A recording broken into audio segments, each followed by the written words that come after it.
สบายดีมื้อนี้มาพาทุกคนพาทุกคนมาชมขัวแห่งที่5ปากสันบึงกาฬหรือว่าบึงกาฬปากสันใกล้สำเร็จแล้ว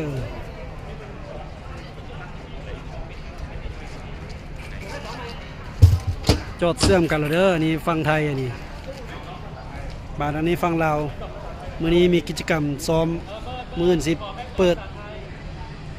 ดอันสิมัง2ด้านมาจอดกันตั้งกองก็มีเหือป้องกันความปลอดภัยบรรยากาศอยู่ที่ขวาแห่งที่5ปากสันบึงกาฬ